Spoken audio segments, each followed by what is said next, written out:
Hi YouTube, this is part 2 of the episode that started with Stephanie from the South Shore CVA, and now my Chicago Foodie sister Becky is here, and we're going to finish the episode. So, alright. Okay. My next guest now is one of my favorite people in the world, my little sister, Becky Clark, who is the other half of Chicago Foodie Sisters. So yeah, we founded the blog, we launched it in July of 2011, so it turns 15 this year. Wow, crazy. Can you believe it's been 15 years we've been doing that food blog? No, I can't believe it. Yeah, and it was like we just kind of started it on a whim, like as a little hobby thing, and it like, maybe not as much for you, but for me, it changed my life, you know, because then I started doing a lot more food writing, and I was already doing travel writing, but I focused it a lot more on food, and did a book, a food-related book, Unique Eats and Eateries of Indiana, and I am now working on Unique Eats and Eateries of Illinois for Reedy Press, and my co-author is my cousin, Cindy, so our cousin, Cindy Ladich, so she's doing the book with me, so. So cool, I can't wait to see it and read all about all the good places that you guys have found. Yeah, we've had so much fun working on it. A lot of it we did independently. We did like our own travel and our own, and wrote up vignettes on our own, but we did a couple trips and day trips where we were together, and that was so much fun, going and dining together, and then we kind of collaborated on those vignettes that we worked on and took photos together. And yeah, it was so much fun hanging out with her. She's a sweetheart. Nice. So yeah, that book will be out in the fall. So fall of 2026, Unique Eats and Eateries of Illinois. So 84 different restaurants from around the state. Wow, that's a lot. Yeah, it sounds like a lot, but what we narrowed it down from to get to that 84, I mean, right. It's really, it's hard to pick just 84 right, actually, there's so many, for the whole state. Yeah, there's so many cities and regions of the state that could be their own book on their own with 84. In fact, there has been a Unique Eats and Eateries of Chicago book. I think that came out in like 2017. Okay. So it kind of was time for a little refresh on Chicago restaurants even. So right, since they change so often. Yeah. So initially, I thought, oh, the publisher probably won't want Chicago in there because they have a Chicago title, but they were like, no, please include, they wanted us to include Chicago. So then I kind of tried not to duplicate ones that were in that book and find kind of gems that were not the well-known, you know, not the ones that everybody goes to, just ones that people might not know about as much. So probably 15 to 20% of what's in the book is Chicago, and then the rest is from around the state. So, but you could easily do a book just on, you know, the Chicago suburbs. Right. You could even split it. You could probably do a book on the north suburbs, the west suburbs, the south suburbs. She's in Springfield. You could easily do one just on Springfield. Yeah. And a lot of the other. And just because the restaurants change so much, and you get some new good ones in, and then you have your old favorites, and you know. I was in a new restaurant in Chicago. I think they said they're only about a year old, and it was a hotel chain, a Korean like hotel chain. I think it was like L7. I was gonna look it up, and the name of the restaurant was like Peria, like Perilla, I think, and that didn't even sound Korean to me. But it was a Korean barbecue inside the hotel. It was pretty upscale, so it was kind of expensive, but man, they had some Wagyu New York strip. I don't think I've ever had anything better. It was so good. And they only gave you it was like a whole bunch of different kinds of meats and things. So they just gave you like a tiny little taste, and you're like, oh gosh, I gotta come back just for this, but I have no idea how much that would cost. Have you done Korean barbecue yet? I have. Not in the city, but there's one in Highland. Okay. Which is a Korean barbecue, and yeah, I went there years ago, right when they opened, with a friend of mine.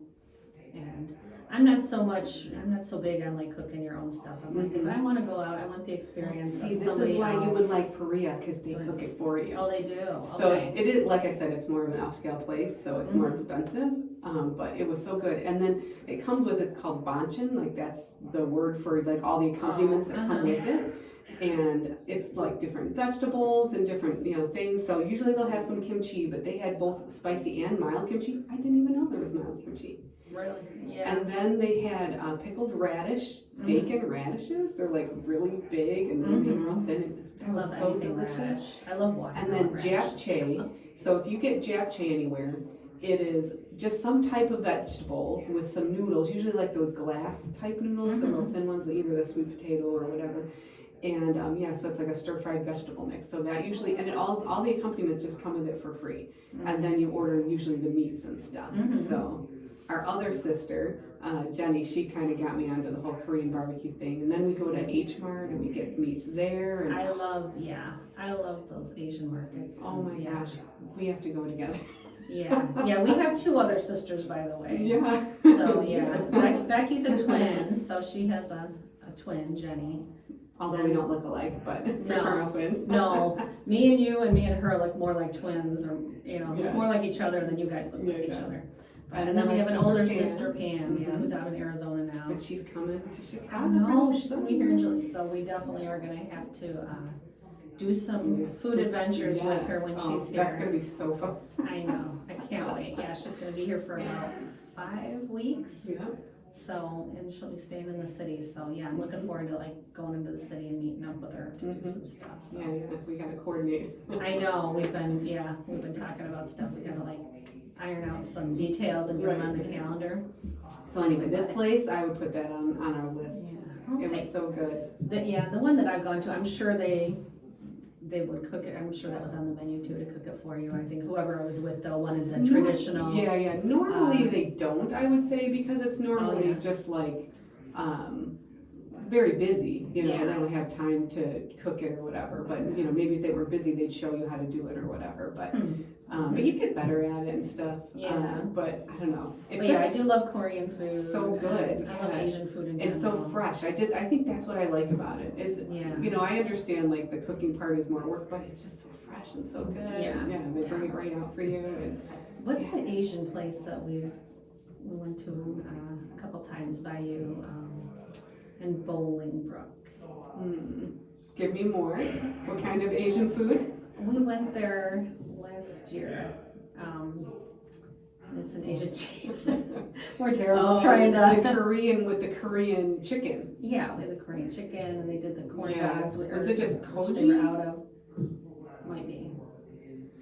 But anyway, I love Asian food. We always like to go. Yeah. They had the little robot too. I love that the Asian places often have those robots that bring your food out to you. Yeah, and sometimes the Asian, like the sushi type places will have those too. So it's always fun. Yeah, speaking of my youngest one, Ian, he just turned 21 last week. Can you believe my baby's 21? I said happy birthday to him, but I really didn't realize that he was 21. Yeah. I can't believe that. I know. That's so crazy. And so we just kind of got to be tradition in our family, like the birthday boy, you get to pick your meal that day or for your birthday. If there's something special they want me to make, I'll make it, or wherever they want to go out to eat for dinner. And so his pick is always Woo's house. Oh yes. And so so we're gonna go there this weekend. Yeah, that's always so.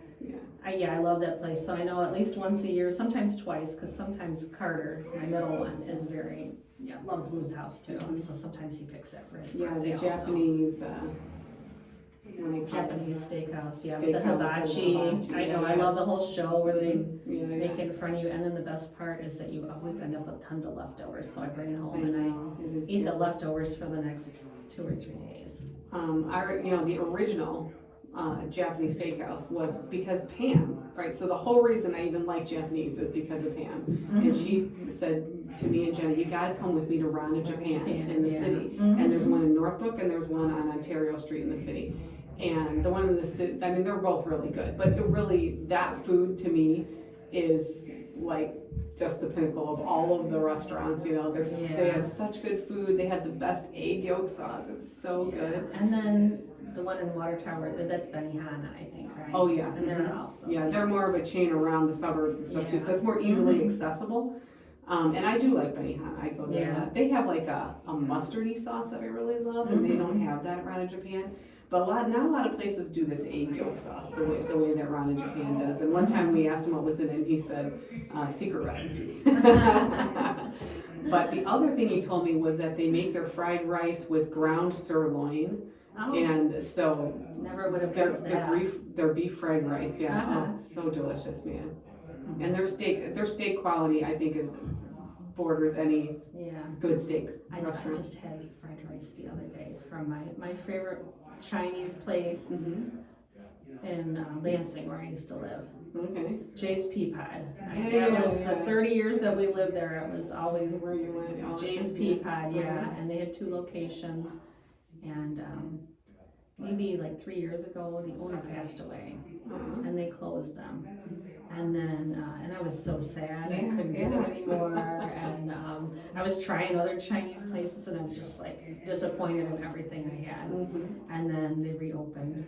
So some relatives, some of the family reopened it. And so, yay, you can get your stuff. I know. So whenever I'm in Lansing, I stop and I get usually orange chicken and fried rice and egg rolls and sometimes like egg foo young for Paul and the boys and the egg drop soup and some other things. But that's the best fried rice in the world and the best egg rolls. All right, well, you have to get your fried rice, and then I'll get Ron a Japan fried rice, and we'll do a little taste test. We'll do that. One other really good Asian one that I've been to recently in the Peninsula Hotel is Shanghai Terrace. And it's really nice, upscale Asian. So Paul and I were there recently. Yeah, had some really good dumplings, and oh my gosh, I had some fish. I don't remember. It wasn't cod. What was it?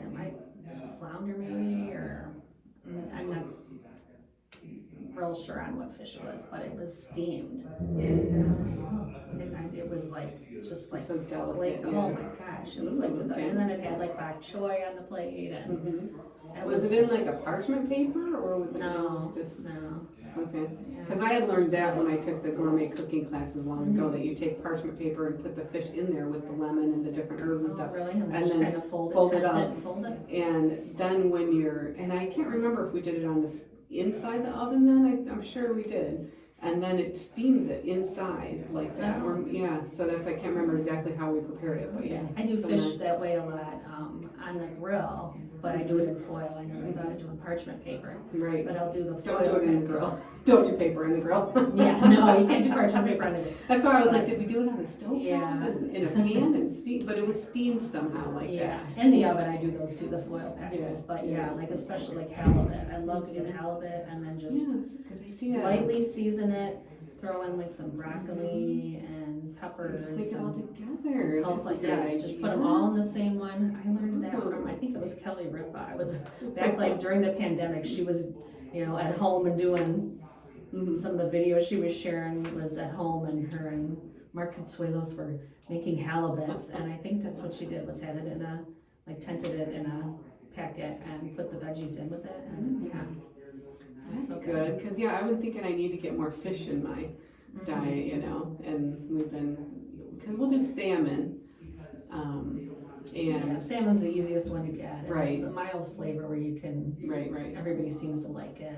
And so I was trying to figure out what other things. So I'll try some halibut maybe. I love halibut. I love lots of the fish, but they're because we never had fish growing up because mom and dad. I know our parents didn't. Yeah. And I don't know I think it was probably expensive, and then also our dad didn't like fish, so we just never had it. So it's actually been like a learning experience, almost like through our whole lives, to like, what is it? Which ones do you like? And then how to cook it, just because we never really watched anybody else cook it, right? Yeah, I'm always afraid I'll mess it up. But right. I don't know why. Like literally, you could it's take so probably easy. Any kind of fish and you could do that. You could just throw it in a foil packet. Yeah, it's such a great idea. Thank you. I'm going to try it. Yeah, but because I was a teenager before I ever had fish, and that was funny. Who was I talking to the other day about on the east side of Chicago, Calumet Fisheries? I was there recently. I had some of their smoked shrimp. Okay, I haven't been back there since they had a fire and then they kind of remodeled. I was in the And I haven't been area back for since some then. reason, driving back from somewhere, and I was like, I'm gonna go. And it must have been in the fall because it was warm enough that I was able to go and Okay. just walk up, and everyone was on the picnic benches. You know, Yeah. like there's nothing there. It's just so funny. It's such a funny Oh, I place. know. Did you ever go there with me before? You know, I honestly did not remember being there, but I know I have. Okay. But I just didn't like going there by myself as an adult was weird because I'm sure in the past I just went with you, you know, in high school or something. Yeah. But I remember getting those packages of the shrimp, you know, and that was back again when we were like, that was weird. You were like, what is it? It's shrimp. Are you sure? You know, are you sure or whatever? But now it's like, ooh, this is great. Yeah. Well, like Paul and I, my husband, we've been married, it'll be 35 years in June, but we dated in high school before that. So we started dating. I was a freshman, he was a senior. And that was one of your things, right? And he went to St. Francis de Sales High School on the east side. So, like for gym class, he said that's what they did for gym class, was the whole class would jog over to the lakefront. So they'd be at Calumet Beach and they'd, you know, jog over there for gym class and then jog back to the school. And so that whole area there, he was real familiar with it. That was one of his hangouts. And so when we started dating, he took me to Calumet Fisheries. And for anyone who doesn't know, Calumet Fisheries, I think you can like see a little bit of it in a scene in the Blues Brothers where they jump the bridge and there's a fish house. So anyway, the scene where they jump the bridge is right there where Calumet Fisheries is. So it's a little like hut and smokehouse that are right on the riverbanks there at the 95th Street Bridge that they jumped in, Blues Brothers, which is my favorite movie of all time. And if you get there when they open, then there's just lines of cars up, and then people, there's no place, you just go and get your food. Tables. There's some picnic tables out there, and then people just sit in their cars. They didn't even used to have picnic tables. People would be out there, and there's not many. They'd spread it out on the hood of their car and they'd stand there. Yeah, so Paul and I in high school, I remember going there and we'd go, like the first time we went there, that's what he got was the smoked shrimp. And then we drove down the street to the Cal Park Beach and did that, I think, picnic bench or whatever. He took it out, opened it up, and I looked at it and I was like, what is that, you know? And he's like, well, you have to peel it. And I'm like, I'm not touching that. He's like, I'll peel it for you. So he peeled all my shrimp for me. So every time we go there, we'd get smoked shrimp, he would peel it for me, and then I would eat it. And so that was some of our first dates were at Calumet Fisheries. Okay, so did you peel shrimp or crawdads in New Orleans? You know what? I had crawfish and some other dishes, but no, I didn't. Some of the group, it was a huge group, so there were different parts of the tours, and so I wasn't on the one where they went and did that because they were, were you supposed to suck it out and do that? Yeah, no, I didn't do that. Tell us about New Orleans and the food there, man. Yeah. I love New Orleans. I know. Before I went, I know you've always said that that's your favorite food city in the world, and you've been all over. You've been. Yeah, I would say Paris and New Orleans. If I would go to New Orleans anytime, you just tell me when, and we will just go there for an eating weekend. Just go for a weekend and just to eat. I mean, there is boat and cool stuff, and there's tons of walking and stuff to see. You know, so I mean, it's a great. Then you can walk it off all the food you eat. But man, I just remember enjoying the food so much. So I wondered what you ended up doing. Yeah, so I was there the end of February, beginning of March, and it was for Southern Travelers Explorer Conference. So it was a travel writers conference. So it was we were like in a ballroom doing like classroom kind of stuff in the mornings, and then in the afternoons we went out and did tours, and then each evening we dined out somewhere. But we were actually just outside of New Orleans, so the trip was focused on the river parishes, New Orleans river parishes. So we got there the night before the conference started, and I was like, okay, this is our only night where we're kind of free to do something on our own, because throughout the conference it's all pre-scheduled for you. Okay. So you had given me a few names of places, and I kind of looked up and found one where I could get a reservation. And so we ended up going to Arnaud's. Yay! Right. And that was it amazing? It was, and I couldn't believe. So that was the only night actually that we were that I got to be in the French Quarter. Okay. So that was our first night there. So oh, and that's so funny because I think I spent my entire time in the French Quarter. Yeah. You know, other than. Well, it was nice though on that trip to learn how much there is outside of the French Quarter. Nice. But yeah, so that first night we went to the French Quarter, we did Arnott's. Was that the place with the puffed French fries? Mm-hmm. Did you try them? Yay! Yeah. I remember them showing us that on a food tour that I took. So my friend long ago, and I've looked it up, and the food tour doesn't exist anymore, at least not in that incarnation.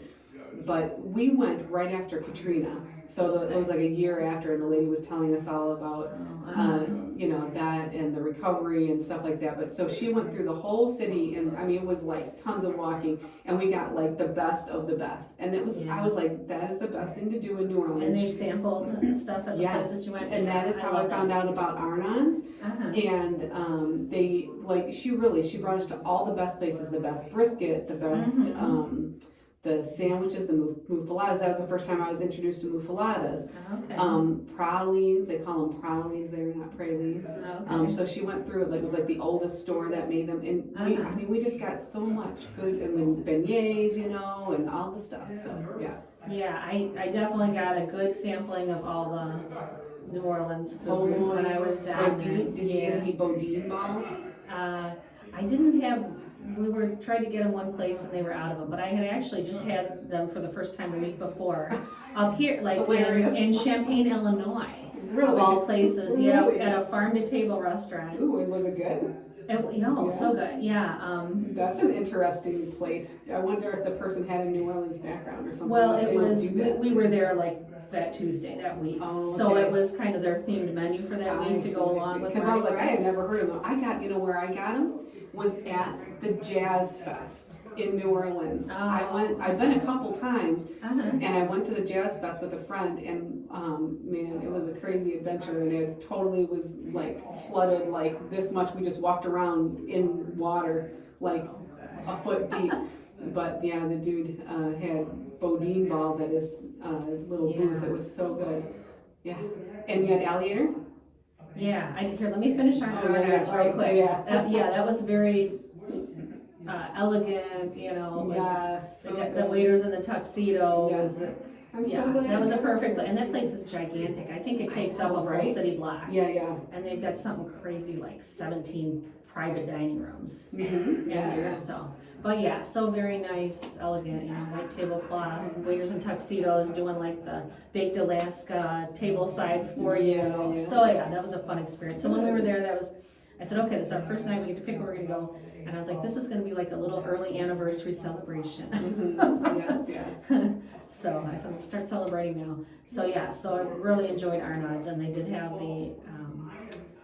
they're puffed potatoes, maybe they call them, something like that, but they've got a really delicious sauce that you dip it in, and it's just, it's kind of like a hollow French fry or something. It is. However they make them, they somehow puff up in the fryer, because they're so thin the way that they make them or whatever, so they like thin puff up. And probably super high heat or something, and they just expand. So it's a French fry, but it's this weird light puffy thing. It looks like a pillow. It's so interesting. Yeah, so that's kind of a signature thing there. Right. Yeah, but we had I had an amazing crab cake, and we had and then there were some remoulade sauce. There were some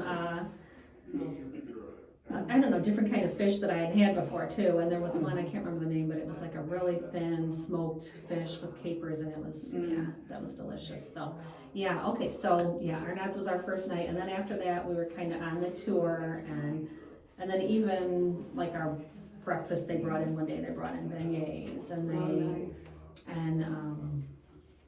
one making me hungry here. I know. I do this in the morning, this show, and I'm always like, by the time I leave here, I'm starving. But that's okay. We're going to eat later. That's right. We have to figure out where. We'll record our adventures. Yeah, we'll have something really good to eat here in Millville this afternoon.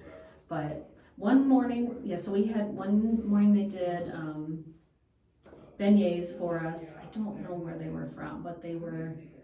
Oh my God, I love beignets, and these ones were, I don't know, they were like ultimate beignet. I mean, they were like, not just the powdered sugar, they had a glaze on it too, and they were just, very decadent. And then another day they had, and it's not a New Orleans thing, but I think kind of that region, like I think maybe Texas, they're a big thing. Okay, when I say kolachki, what do you think of? Cookie. Have you ever had the other kind, the savory kolachki? No, I didn't even know there was one. Yeah, so down there they're like, okay, they're saying what we're gonna have for breakfast the next day. We're gonna have grits and biscuits and kolachki, and I'm like, okay, so I'm thinking the little Polish pastries that have the jelly in there, they're kind of folded over. Right. No, these are like a savory, like a bun, and they have a sausage in them. Oh. Yeah. Yum. And I was like, this is a kolachki, and the girl next to me was from Kansas, and she's like, oh yeah. She's like, those are. What kind of grits did you get? Just like kind of plain old grits? I had cheesy grits. Cheese ones, yeah. They make some really good. Again, that seems to be a southern thing, right? Yeah. You know. And I have had grits, but when you go to New Orleans, it's like another level. Like it is. Puts so much different. Yeah, I love shrimp and grits. I'll order that a lot of times if I see it on a menu. But yeah, those are they don't do the cheesy. Yeah, there was a place around here.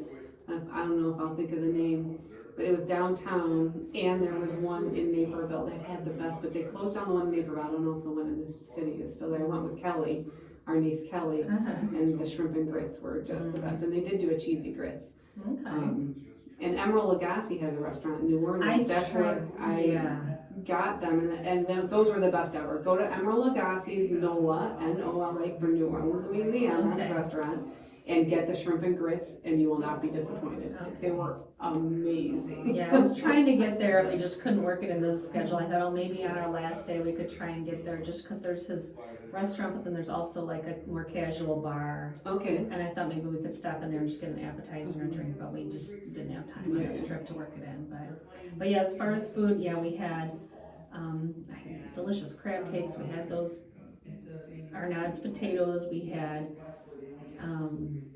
etouffee, jambalaya, gumbo. Yes. More biscuits and gravy than I ever should have eaten.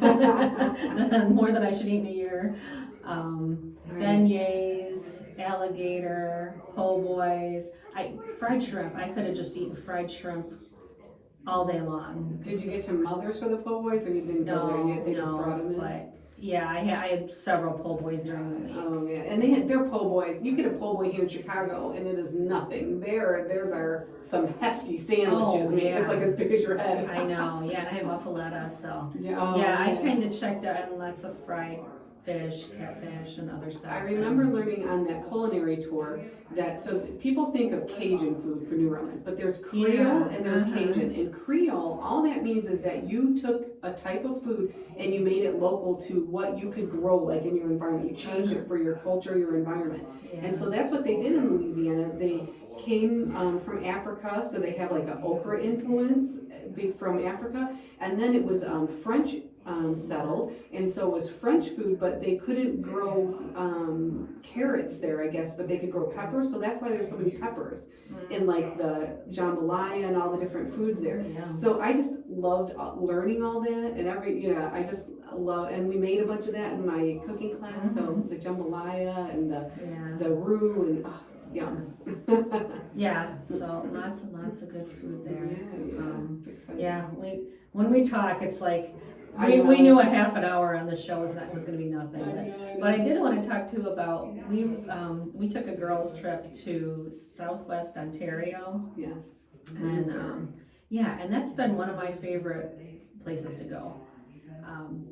It's just beyond Detroit. So you go to Detroit, go either over the Ambassador Bridge, or you go take the tunnel under the river, and you come out in Windsor. And then if you drive just a little bit beyond Windsor, it's all just wine country and farms, and I love that area.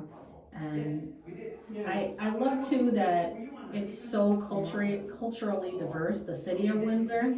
So any kind of cuisine that you could possibly want, you could, within a couple miles. And nice views with the river there, and good walking. River, it was really lovely. I remember going, we were like, okay, we had shawarma, and then we had, I don't know, we had shawarma, then we went to the Asian. Yeah, I've had amazing Mexican food there. One place that we went that I would recommend, because it's a beautiful sunset view, is Republic Asian cuisine, and that's on the 14th floor of the CIBC building. So overlooking the Detroit River, you can look across at the United States. Food. It was a beautiful view. Mm-hmm. Yeah, that was a good meal. Mm-hmm. Yeah. And that one steakhouse we went, we were because we went kind of off season, so we were like the only ones in there. I wish I could remember the name of it, but maybe. And it was dark, and it was like, oh, I wish we could see, because we were right on the water. Right. And I was like, oh, I wish we could see, but it was like, Dark out at the or as SpongeBob and Patrick would say, advanced darkness, where you can see like nothing. It's just black. So, but yeah, what, I don't remember the name of that one, but yeah, that Windsor area, and the winery. tourism Essex, is it Essex County? It's, yeah, that region there is nice mild weather. There's Peely Point National Park there, and then also Peely Island, which I did on one of the trips. There's so much there. I just wanted to give a shout out to Windsor, Essex, because that's one of my favorite places to go, and we went there and ate a lot of great things there. And Leamington is the tomato capital of Canada. Oh. So if you're there, we were there like in August, and oh my gosh, like there's just tomato stands everywhere. Everything tomato. And yeah, eat all the tomatoes you can. Cause you would remember shopping at the grocery store was so fun. That was the best. Like every time I go up there, is it Zehrs? Is that the name of their grocery chain in that area? Oh my gosh, yeah, it's just like Christmas morning, like just going through there and just it's just fun, grabbing foods that you everything's don't. so different. It is, Different, kind of brands and stuff. I know. We need to do another trip there. I know. That was so much fun. Yeah, because that's maybe the summer or fall. Yeah, for sure. Okay. We got like 30 seconds. What other food stuff you got before we sign off? Oh my gosh, I don't know. Any good place you've been lately that you want to give a shout out to or mention? Goodness. I'm sorry, I put you on the spot. I wish I could think of a name right off the top of my head. Okay, well we're gonna go have lunch in Valpo. What's one good meal you've had in Valpo before? Stacks. Stacks. Okay, see, I cannot say enough good stuff about Stacks. I love that place so much. It is like going downtown Chicago and having the best meal of your life, but you get to have it in Valpo. It's amazing. And Rooftop is beautiful. You would think, okay, what can you see? And in the middle of a little Midwest town, but it's just in the beautiful. wintertime we went with the little domes. It was just lovely. Yeah, on the third level there, because they have the rooftop and then they have the upper rooftop that's all exposed. Yeah, we've been up there in the little igloo things. Yeah. And then the lights down at Central Park Plaza, and there's ice skaters, and if you're there at Christmas, the tree, and it's just magical.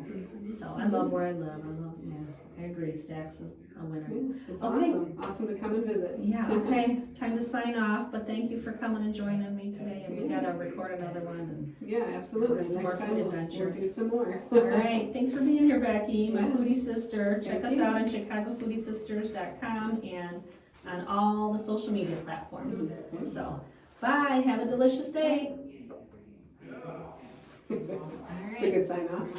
Have a delicious day. That's I do that on every episode.